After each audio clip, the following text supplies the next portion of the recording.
We're just going to share our screen.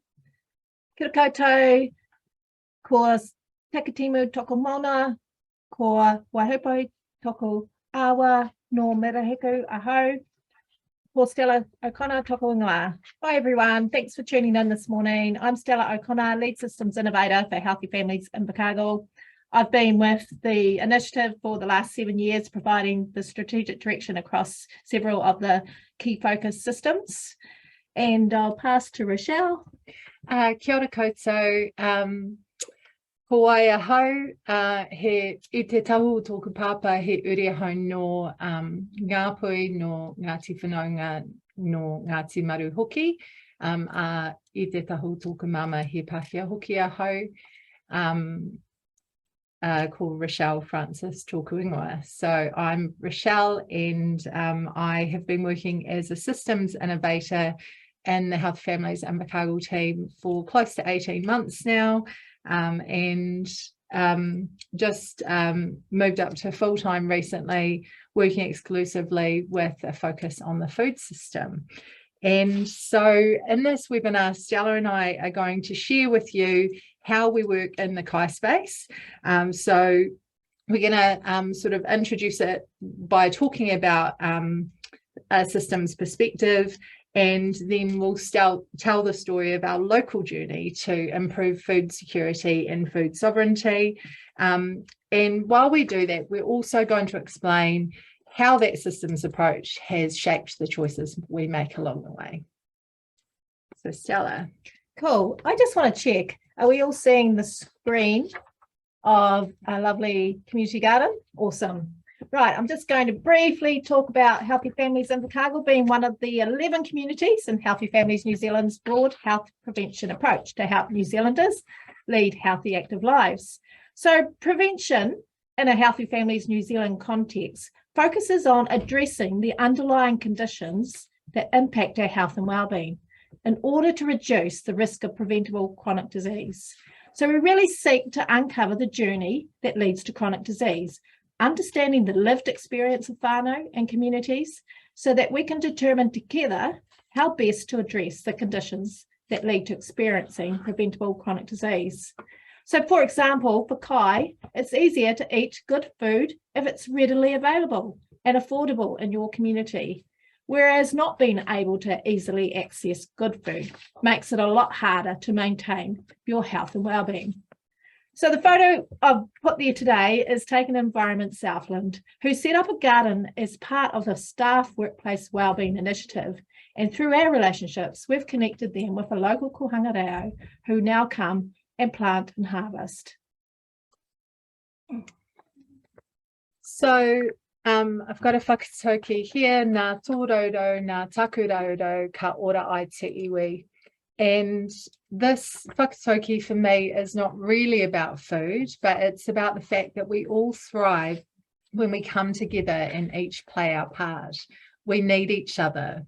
Systems change requires bringing everyone to the table, including whānau, those with lived experience, services, community leaders, agencies. And we do this not only to build relationships, which is really important, but also to shift power dynamics. I love this quote from Building Healthy Communities initiative in California. Plugging the voice of the community into the political power grid will do more to create health and wellbeing than any other single intervention. As we go through today's presentation, you'll hear about how we've sought to elevate the community's voice in the mahi we've done. And I guess it's important to say that we've spent a really long time building these relationships, well, Stella predominantly, given her 7 years in the team. And this process of building trust never really ends. We have to keep working at it.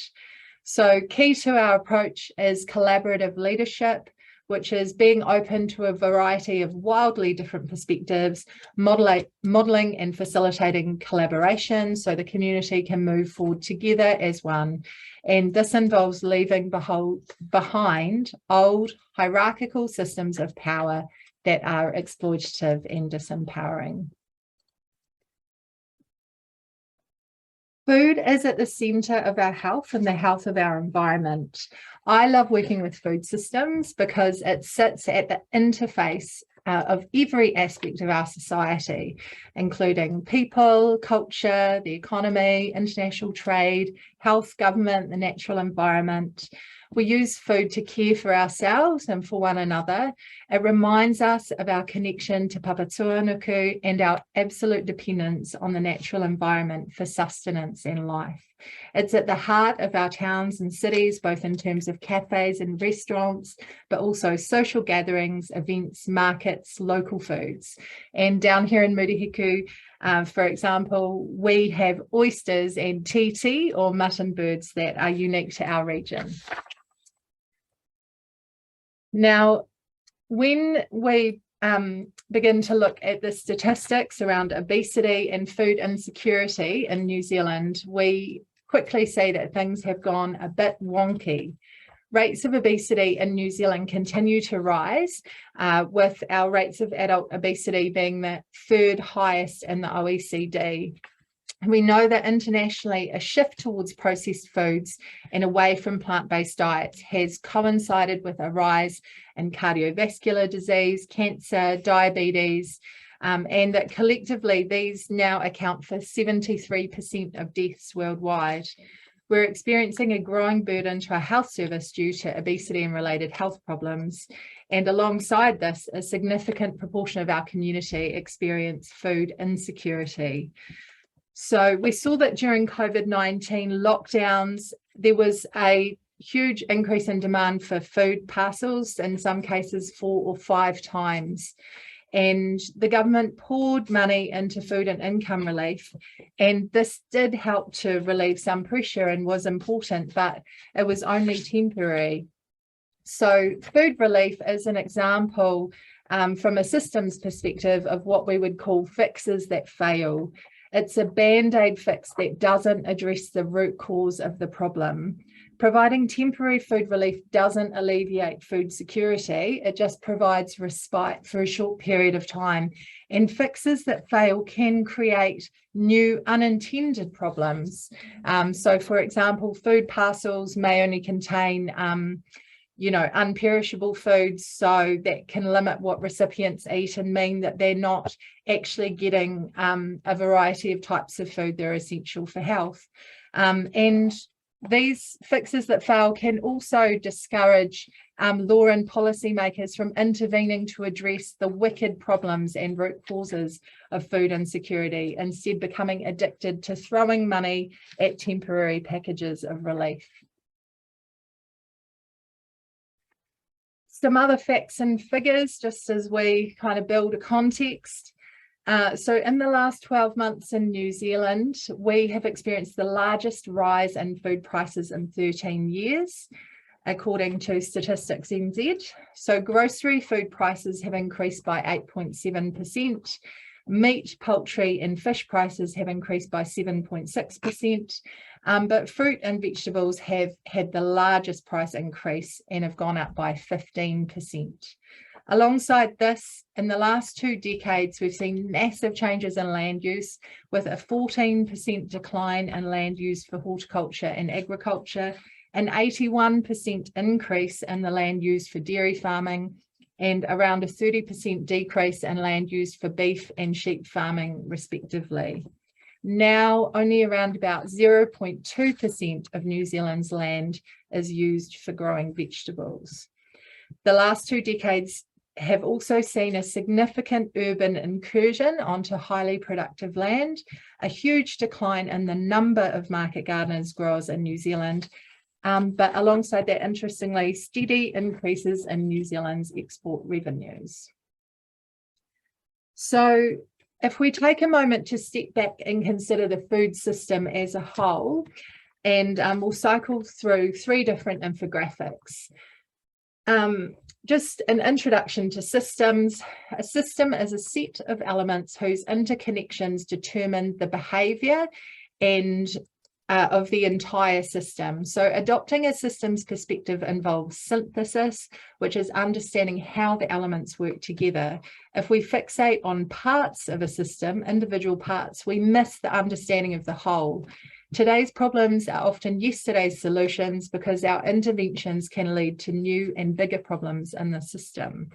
By understanding system archetypes, which is common dynamics that recur in many different settings, we can identify leverage points and consider the flow-on effects of our proposed interventions. When I look at this food systems chart, one thing that always strikes me is that our farmers, our land and our soil and our groundwater are at the centre of our food system. Without land, sunshine and water, we can't grow food. We're completely dependent on the natural environment to be able to feed ourselves. And this is obviously central to Te Ao Māori perspective, Papa Tuanuku as our Earth Mother, and just highlights again how important it is for us to honour and elevate Mātauranga Māori in all our approaches. Now, this next infographic describes our current globalised, industrialised linear food system. Let me unpack that. Globalised because food has become commodified and is traded across the globe. Industrialised because it's dependent on machinery, heavy equipment and energy to cultivate crops, to harvest them, transport them, process, pack them in plastic and other single-use packaging, and then distribute them. The system is linear because it moves in a straight line. We take, make, waste. By contrast, our natural systems are circular and balancing. Intensive farming methods degrade the soil, requiring greater and greater inputs of fertiliser in order to maintain production. And this is an example of addiction, which holds a problem in place in a system. And foods grown in degraded soils or ultra processed after harvest will be lower in nutrients, and this can contribute to malnutrition. We may have food to eat, but it's a shadow of the foods our ancestors ate in terms of quality and composition. So our industrialised food system is contributing to climate change, degradation of our natural environment and poor health outcomes, and provides us with many examples of the law of unintended consequences. These are yesterday's technological breakthroughs and solutions, which unfortunately have had flow-on effects which have become today's problems. So this infographic depicts a localised food system, and this local food system is closed loop, balancing and regenerative. It minimises emissions, energy use, pollution, single-use packaging and food miles by utilising small-scale sustainable practices and supplying local consumers. The scale of operations means less reliance on machinery for cultivation and harvest, and selling direct to consumers means the grower can obtain a higher price compared with if they sold wholesale, i.e. to supermarkets. This kind of food system is more resilient, it produces more nutrient-dense kai, keeps more money in our local economy, and encourages us to savour and appreciate the foods that are unique to our local area. There are many people out there with a vision for this kind of food system who are driving the change needed to get us there, but it's tricky because the system is what it is currently. There are conditions holding the problems in our food system in place. And I guess it's those conditions we're seeking to address. So we believe that communities hold the answers to reorientating the food system to improve wellbeing. Sustainable food systems are regenerative and resilient. They prioritise locally grown and affordable kai. They uphold mātauranga, Indigenous knowledge, kaitiātitanga, guardianship, rangatiratanga, leadership.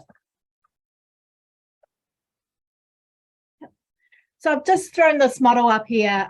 This is a process that we've used in Healthy Families Invercargill to hear and learn from our communities to design local interventions to reorientate our food systems. So we know, for example, that transformation will require large-scale concerted effort that must be informed, if not designed, by those people currently most marginalised by existing systems and inequities. People in those communities need to be seen, heard, understood and supported. So this is about social innovation, co-design process. It's human-centred empathy-focused, iterative, is that the right word? Iterative. Uses creative solutions to complex problems. So this is where we started our journey, the Good Food Initiative. And this is a report, and we'll chuck the link in the chat at some stage. You can see it on our Healthy Families New Zealand Invercargill website, sorry. And it really outlines the deep dive that we undertook to understand the lived experience around access to kai for women living in Invercargill who hold the responsibility of feeding their whānau. The co-design process was one where people we are designing for needs are at the centre. We used empathy interviewing techniques with women living below the breadline who had accessed food relief at some time. We also worked alongside many organisations that were working with whānau and have developed really rich relationships and trust with their clients. We saw a need to work collaboratively with these organisations, as without them, we wouldn't have been able to understand at a deep level the needs, enablers and barriers of accessing kai. So we've really heard such breadth and depth of info provided in the interviews, and we really need to focus in on some key themes. This is just a page from our insight report. We started sharing and testing the insight statements and persona visuals with stakeholders to start building momentum for a co-design workshop. So next we move into the ideate and prototype stages of the design thinking process, and we facilitated a co-design process where we brought back those that we interviewed and many other key stakeholders. And so here are some of the ideas and prototypes from that group. Of course, this went along with desktop research as well. So there, the prototyping and testing, some of the initial ones were those produce pickup stores where we tested a pantry and some of our high deprivation communities, and since then we've established various other pātaka kai. Also our kai system strategic leadership group was really noted after that first lockdown. There was a real lack of leadership in the food space here. We brought together really key thought leaders, and the Marahuka Kai Collective was born. So really the Good Food Initiative has underpinned and catalysed a lot of the mahi that we've been doing, and we're going to share a range of different things that we've been testing and trialling in Marahuku. But before we do that, alongside the social design thinking, the Healthy Families New Zealand communities also use this framework across the mahi called the 6 conditions of systems change to ensure we are utilising systems thinking. So these are the conditions in the places where we live, learn, work and play that make it easier or harder to be happy and healthy. And the conditions that make it easier or harder to be healthy might be structural, for example, policies or regulations, practices, how things are done, or where resources like money, people, knowledge and assets are or are not available.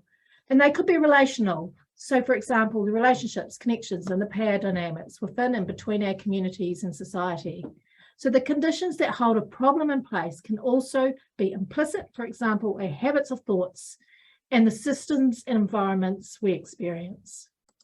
Excuse me, I've had a bit of a cold, so I've got a bit of a frog. So the local thought leadership group, which was one of those prototypes, the Marahuka Kai Collective, is an example of using the 6 conditions. It's a really diverse membership drawn from across the community, and these are just some of the organisations the members are drawn from. And the purpose in bringing together the Marahuka Kai Collective was to support food system prosperity and resilience from seed to bowl through leadership, collaboration, support and action. So members provide a wide community network and offer insights from their lived experience, so we get real-time opportunity and challenges. They are involved in projects that build additional resources and capacity within the local food system. The collective have identified numerous systemic issues that could not be resolved by one individual or group alone. And as a result, we've created a collective capacity by working together to highlight issues, identify solutions, and create actions towards them. So as a group, we've submitted to long-term plans and procurement policies. The members are looking at practices such as our Invercargill City Council Parks team, who are members of the collective. They've trialled edibles as part of public planting, and they are also looking at the MOUs with community groups, seeing how they can make them more engaging with community. We're seeking to influence resource flows through working alongside territorial authorities to influence them to bring food resilience inside their core business. So this could mean permanent funded roles, making public land available for growing food, for example. So the collaboration of Marahiku Kai Collective is a real perfect example of influencing relationships and power dynamics, which has in turn led to changes in mindsets around food resilience and sovereignty. And the shift in power dynamics is evident as the Marahiku Kai Collective is now invited to contribute to key conversations in our region that will shape policy and practice by local agencies in the future. So the current priority is developing a cohesive strategy and action plan to guide the food system interventions in Marahiku Southland, a good food roadmap. So you may have seen this framework before. It's been produced by the Southern Initiative, in particular Julio Bin, and it's been used across our communities and across New Zealand as a whole. So the collective adopted the Good Food Roadmap as a strategic framework to really guide our approach. And it's a collective strategy towards food security and food sovereignty in New Zealand in order to help strengthen overall health, wellbeing and resilience in our communities. So recently we brought together 70 people in a co-design workshop to unpack our existing resources and challenges in the food system and design interventions across those 5 ideals in the Good Food Roadmap, which are food equity, food sovereignty, food culture, food for health and wellbeing, and food resilience. So the ultimate goal is that everyone in Southland should be able to access good food at all times, with good food being affordable, nourishing, appetizing, sustainable, locally produced and culturally appropriate. So we see the next step as developing an influencing document that we will share with our territorial authorities to show the community desire for action and bring about the change we discussed in the previous slide. So this is a photo of a public harvest of edibles in Invercargill's premier park, Queen's Park. As members of the Marahiku Kai Collective, the Invercargill City Council Parks team trialled substituting ornamental annuals with edibles. They tested a managed harvest and a fair share harvest and got overwhelmingly positive support from the community. They discovered it was cost neutral and have now committed to planting edibles as part of their annual planting schedule. All right, so we're going to talk about some of our work with the Southern Farmers Market. And a desktop research exercise I undertook last year when I joined the team revealed that internationally, farmers markets are shown to improve access to affordable fresh fruit and vegetables for underserved communities. The Southern Farmers Market is part of the Marahiku Kai Collective, and we've been able to achieve some great things working alongside them in the past year, which has included accessing funding to employ a fresh produce coordinator to help get more local growers selling their fresh produce at the market and trialling and testing a community produce stall. I'm going to just explain a bit about the background and how we got here.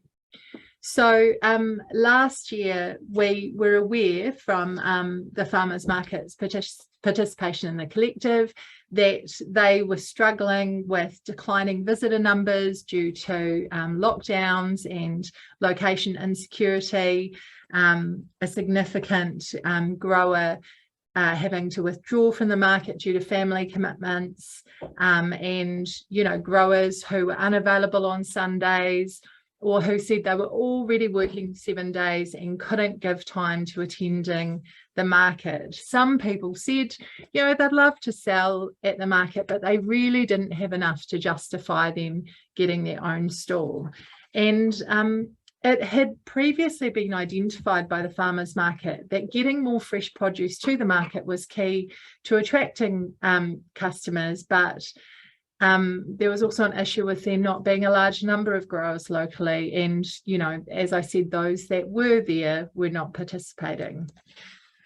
So just trying to understand the problem a little bit more. As I said, weekly stalls were unaffordable or unrealistic for members of the community. And so this idea of the community produce stall was developed instead. And it was an example of something that was trialled. There was no significant investment involved in prototyping this. And it was just basically a stall where people could drop off their kai.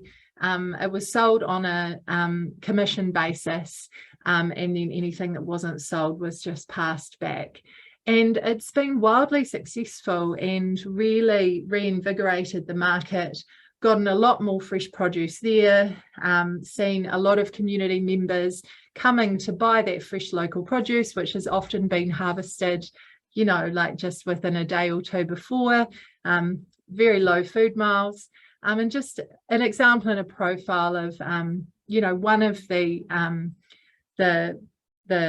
growers that sells through the fresh produce stall is a young mother who just will produce maybe half a dozen or so bags of salad greens, which incorporate a range of different herbs and edible flowers. And you know, it's not a significant income stream for her, but it is a beautiful blessing for the community.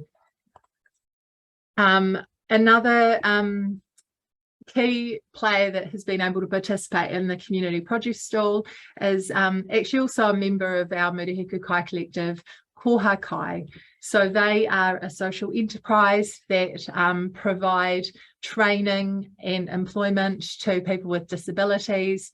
They operate a market garden, and the community produce stall enabled them to have a route to market where there wasn't one available to them previously, and enabled our community to be able to enjoy the organic fresh produce that they were growing. So this is another example of an initiative that we've been able to support with the Southern Farmers Market, the Growers Kickstart program, which has been supported by Coin South and SBS Bank, which aims to support new fresh food producers to kickstart their market business with the overall goal of helping improve food access and resilience in Invercargill and Southland.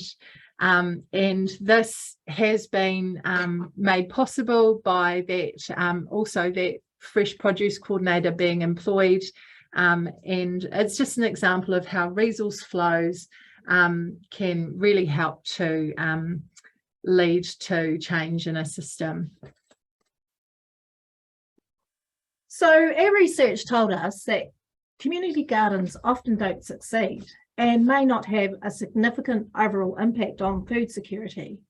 However, there are so many other positive benefits of community gardens, including social cohesion, intergenerational learning, and shifting mindsets. So last year we applied to the MSD for funding to create a sustainable local model for local community gardens by testing and trialling the establishment or expansion of 5 to 8 gardens or orchards, with the focus on our high priority communities and communities of need. And at the centre of this initiative is elevating Mātauranga Māori. So far we have 3 settings on the go that we're working with: a community orchard in a public space. We wanted to test the MOU with our parks, a mara to support the Cook Island community to eat culturally appropriate food, and a really significant project in a school, which we'll share with you now.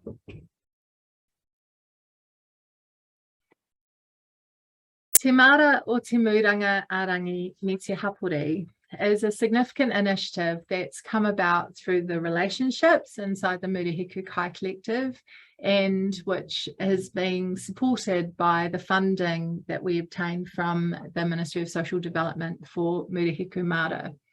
So Te Mara for short, because the full name's a bit of a mouthful, is a collaboration between mana whenua, which is Waihopai Runaka, a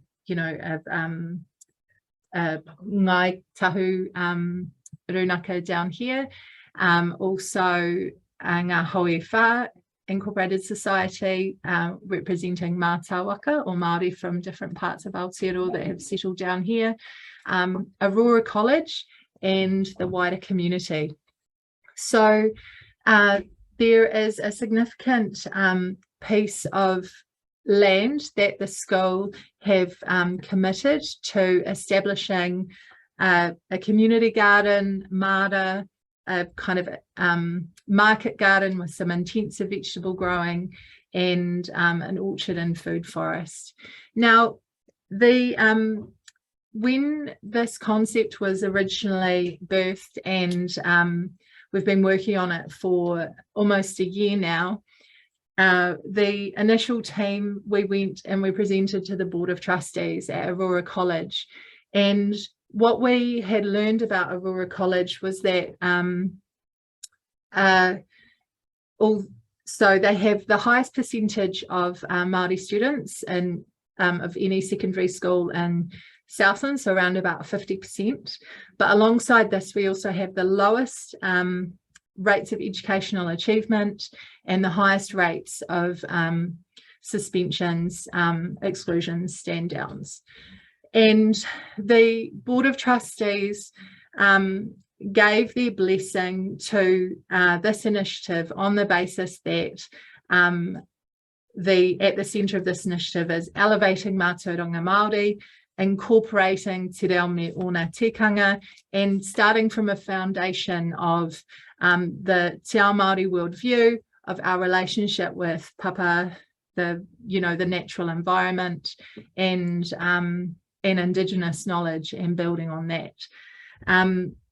So we have, we're still in the planning stages with this initiative, but for a start, we are setting up a food waste composting scheme in the school, where the significant food waste that's been generated by lunches in schools, around about 2.5 wheelie bins worth of food waste is being produced every week from those lunches, the leftovers from those lunches provided to the school.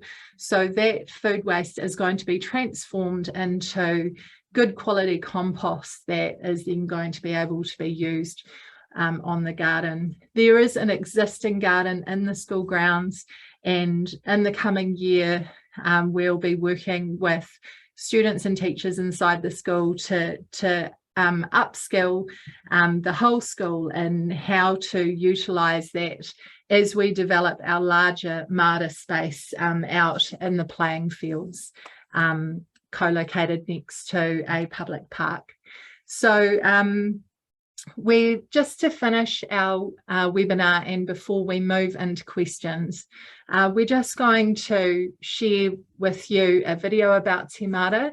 But I guess for us, Te Mara is probably not, it's definitely not a simple intervention, but it's a really significant thing to back with the potential for transformational intergenerational change, and it's backed by and got the involvement of mana whenua and Mātāwaka, which we believe is going to ensure its success. So I'm just going to pause our screen sharing. I'm going to switch off our video, and I am going to share this video.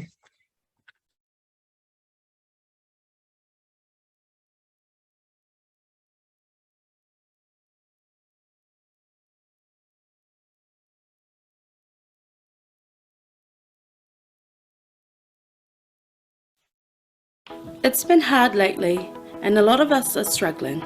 Rising costs of living, having to stay home, grocery bills going up, getting sick, feeling stressed. We want to do something to build us back up. We want no one in our community to go hungry or alone. He wawaka ka mātou. We have a dream. We're going to start small. You and me. The kids down the street. Our parents and grandparents. Our neighbourhood, friends and whānau. Right here in the Aurora College grounds. Te mara o te mūranga arangi me te hapori. a community garden, marakai and food forest. Feeding Aurora College and the whole community. Reconnecting to our roots. Mātauranga Māori, te reo me ona tikanga. Getting our hands in the soil. Tiaki te taiao, caring for our natural environment. Becoming strong, healthy and self-sufficient. Sharing food, knowledge and skills. Preparing our children to face the future with confidence. Being ourselves and having fun. Nā tō raudo, nā taku raudo, ka ora ai te iwi. With your food basket and my food basket, we will feed the community. Join us, grow food and community.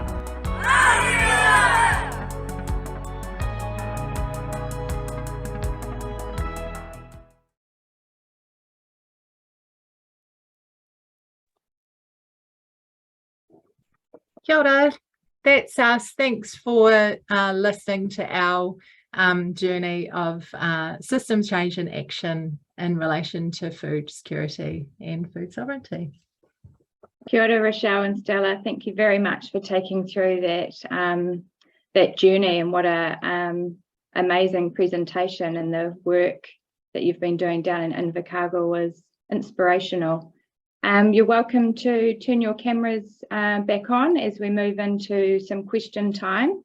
And we've had one come through the chat for you, Rochelle and Stella, around the use of the term good food rather than saying nutritious or healthy. And the question was around whether you use the term good food to make the language more accessible, or if there was another reason that you chose this term. Yeah, so that was really a discussion with the Healthy Families communities when Julio first brought the framework to us. And it is really about engaging with community, because often the word, you're right, healthy, it can almost have a negative effect with some of the communities that we're talking to. But when we're talking about good food, it's culturally appropriate, it's appetizing, it's healthy, it's all of those things. Great question. Are there any other questions from the floor? Oh, kia ora. Can you hear me? Yes, we can. Oh, kia ora. Thank you so much, you guys. Thanks, Rochelle and Stella. I think we might have to come down and visit. I was just wondering, the Kai Collective, is it the Murihiku Kai Collective? Who is it made up of? Is it made up of orgs and individuals, or is it just orgs? Tell me about it. Yeah, so it came out of the co-design workshops, was really to create a community thought leadership group. So we hand selected the people to be on that group initially, because we needed people that really were on the same waka of thinking and weren't going to put up barriers for a start off. So these were people that had influence, and we didn't really want to stack the group with one type of sector, because often you can have groups that are quite stacked with health, right? So it really needed to be around community voice. So it's made up of, have you shared the screen? Yeah, I've shared the screen. Yeah, so we've got some food relief organisations. We've got the social enterprise organisation of Kua Kai. We have got some social agencies. We've got some urban rejuvenation group. We've got the farmers market. We've got some health groups. We've got the councils. Yeah, so it is really a good variety. And I think the way that it's been formed at Stella and Lauren formed this network before I joined the team, was, as Stella said, about handpicking those people who had a passion and a vision for this area, and who were already actually demonstrating leadership. So that included a teacher from Aurora College who has become central to this initiative, Te Mara. There are some community volunteers in there as well who don't represent organisations.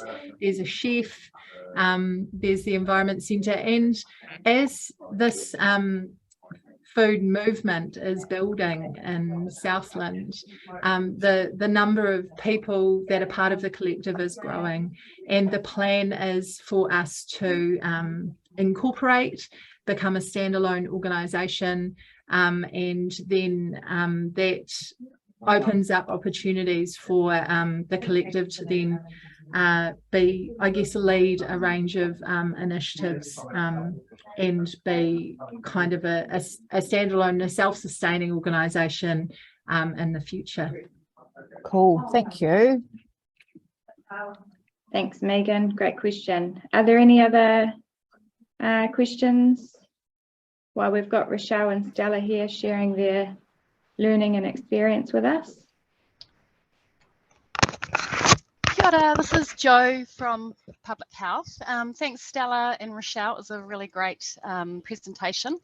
My question is just around sustainability. I've been involved with community gardens in my hometown, and the difficulty arises, you know, when the funding dries up and the volunteers move on, because there's so many of those types of models across Murihiku already, but sometimes they struggle with the motivation and the drive if they haven't got those ongoing volunteers to keep pushing forward.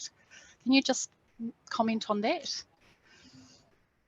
Yeah, totally, Jo. That's exactly how we framed how we applied for the funding, because, you know, we did our desktop research around community gardens and local knowledge as well. So you're right, often they do fall over. So we really wanted to understand what the opportunities and the barriers are so that we can find a successful model that works locally and nationally as well. One of the things that we've found so far is underpinning it with a backbone organisation that's really invested and is sustainable, is really becoming the, I guess, the secret to success of what we're finding so far. Yeah. And we're doing a lot of desktop research and reaching out to other people around Aotearoa, alongside the local activities for Murihiku Mara. And so we've connected with, I think it's the Community Gardens Association Canterbury. There was a piece of research that was produced about community gardens in Aotearoa that we access through them, which we can make available to people on request as well. And we are critically, reflecting on exactly what role do community gardens play in terms of food security and food sovereignty, and I guess trying to engage and have those conversations with our community as well. But from a community perspective, community gardens are really important. So those problems and those barriers, we just need to explore them and understand and see if it's possible to overcome them. Thanks, Jo, for that question. We've just had a question from Kathy in the chat. I don't know if you want to talk to it, Kathy, but the question is, how did you find the women to talk to for the empathy interviews? Yeah, so we connected with our social agencies and to talk to see if they had potential women that we could speak to, and we paid them. We paid them for those interviews because it was a significant time and taonga to give to us. And when they came back and they saw the insight reports and they saw that they'd been listened to, they cried. And they really appreciated being part of this, and they were drawn back to the co-design workshops as well to take part in solutions. Great, thank you. And just another question about, has the community stall at the farmers market increased access to fresh food for those who need it at an affordable price? So I can probably speak to that.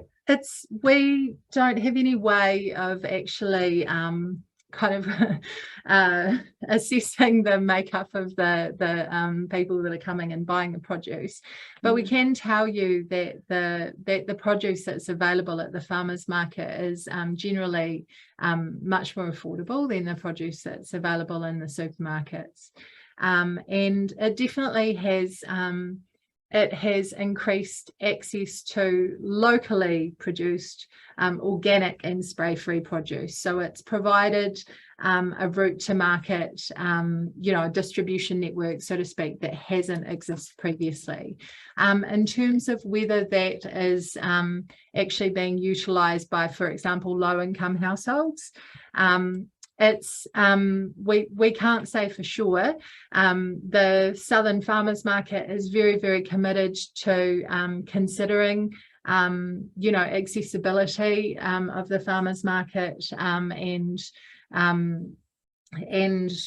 thinking about location, public transport routes, and a whole variety of factors, how family friendly the market is, whether there's play opportunities on site, or even like cycle parking and that kind of thing. So they're continuing to do work around that, and I expect that they'll continue to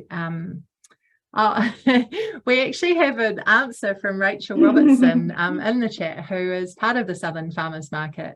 Rachel, you're welcome to turn on your microphone and answer that directly if you want. Thanks, Rochelle. I couldn't help myself. Can you hear me? Yes, we can. Thanks. So Annette and I, who's the Produce Development Officer, we often check what's happening at supermarkets. And so, for example, we add cauliflowers and our cabbages would never be over $4, and I think that's probably all you need to know about that. We have 200-gram salad bags for $4.50 that are organic, and that's the kai. It's very rare that we would find that the supermarket was cheaper than us. So part of our commitment to this and to kai resiliency is that it's fine to get it all there, but there's a lot of stigma out there that markets are just for people who can afford to go and leisurely shop on a Sunday, and Annette and I are passionate about turning that around. So that's definitely part of our values at the market. And our community produce stall people who join are made well aware that that's our top value, is value for farmers and value for customer. Otherwise we can't invite them to join. So we would actually turn someone away rather than have them come in with steep prices that no one wanted to actually purchase, because it goes against our values. Thanks, Rachel. It's great to have you joining us today. Any other questions? We've got a few more minutes. I guess one of the questions I have, and it would be good if you could touch on it, Stella and Rochelle, is around some of your biggest or your standout barriers or challenges to this mahi that you're doing. There's just so much to do, Lucy. Yeah. and so little time. But I think key is obviously elevating community voice and involvement in what we do. That's been our success, and part of the learnings as well. It might not always lead to success, it might lead sometimes, but that we are learning along the way. Absolutely.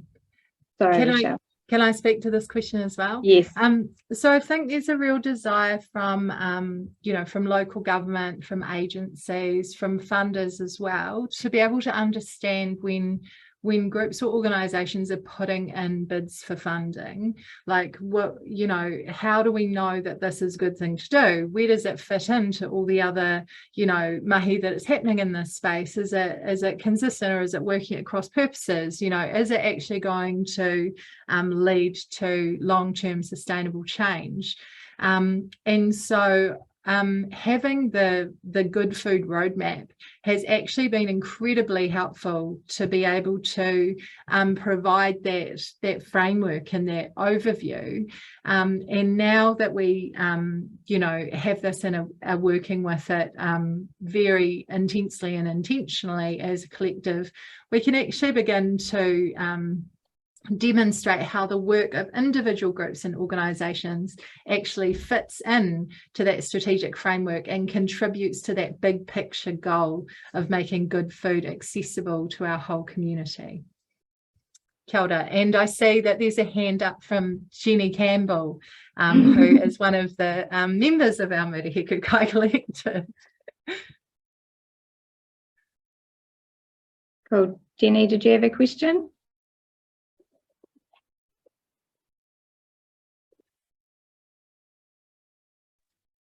You're on mute, Jenny.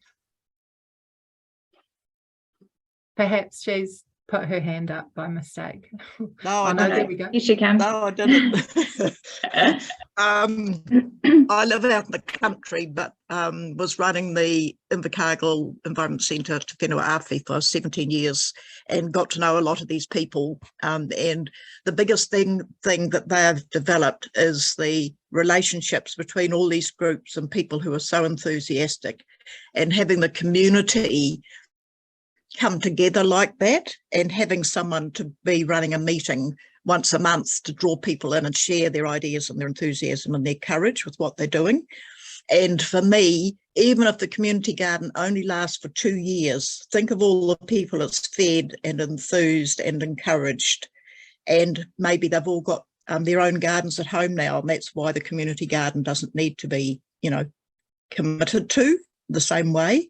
And also valuing what we can grow in Southland, because people have the whole, it's trying to snow at my place now, but I've got 9 vegetables in my home garden at the moment that I'm eating. We can grow a huge amount of produce down here that people don't realise. And I think just looking at what the likes of the farmers market's doing to encourage people on this journey is just amazing, and we need to affirm and encourage each other, and that's what this group's doing. So I just wanted to give them a big boost because they're just so amazing. Yeah. Kia ora koutou.